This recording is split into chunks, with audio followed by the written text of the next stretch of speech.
Let's start off in Cape Town's Khayelitsha, where residents, most of whom live in self-constructed wooden or corrugated tin shacks without clean water, without electricity or sanitation, will gather today at Mandela Park Stadium to hear ANC President Cyril Ramaphosa map out his party's plans for the year ahead.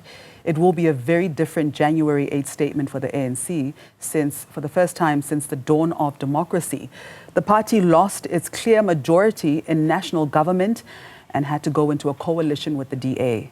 Over 22,000 supporters from the Western, Eastern and Northern Cape are expected to fill Mandela Park Stadium.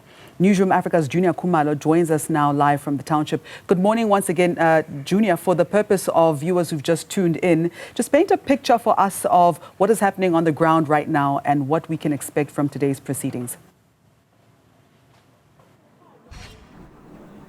Absolutely, Ms. Chaba. We are finally inside the Mandela Park Stadium. Initially, when we spoke to you earlier today, we were outside the stadium and there were some challenges in terms of the law enforcement officials just allowing people to come in.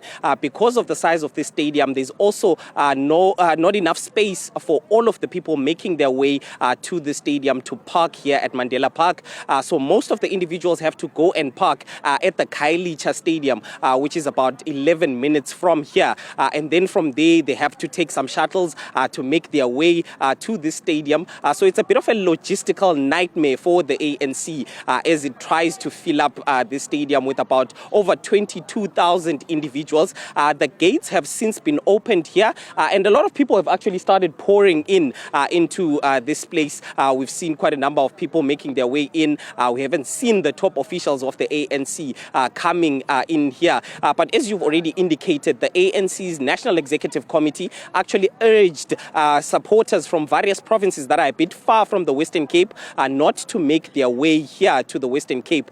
The last time when the ANC held this festivity here in the Western Cape, this was in 2015, there was an accident with one of the buses getting into an accident.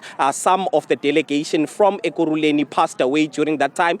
So the ANC, to avoid this, has urged some of those delegates not to go there. So most of the people that are here are either from the Western Cape, the Eastern Cape and the Northern Cape. But I'll just bring in one gentleman who has agreed to join us and just talk to us about what is happening here today. So please give us your name and surname and where have you come from to come to these festivities?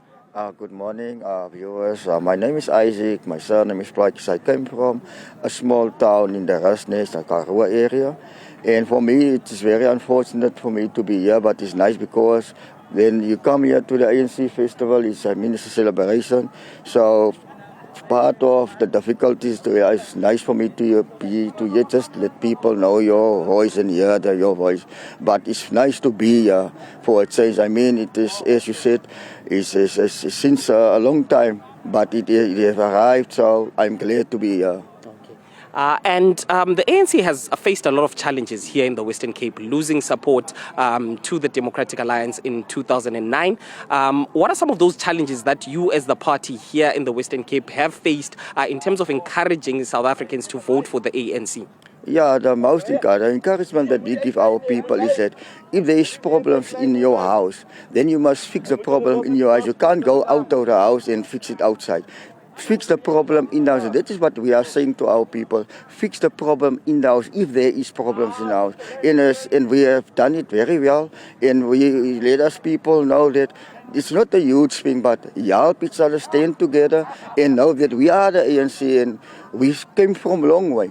And we strive together and we want to achieve something. So at the end of the day, we work next to it and we are our people, we're bounding, our people get a message, and for us, it's a win-win situation. The ANC president this week was in Athlone to cut the cake during the celebration on Wednesday when the party officially turned 113. He said he was disappointed because Athlone is a colored area, but none of those community members came to that hall. It was a majority black people that came into that hall. The colored community seems to feel like it's been neglected by the ANC. Why do you feel that some of the colored community have turned their back to the ANC and supported parties such as your Patriotic Alliance as well as your Democratic Alliance?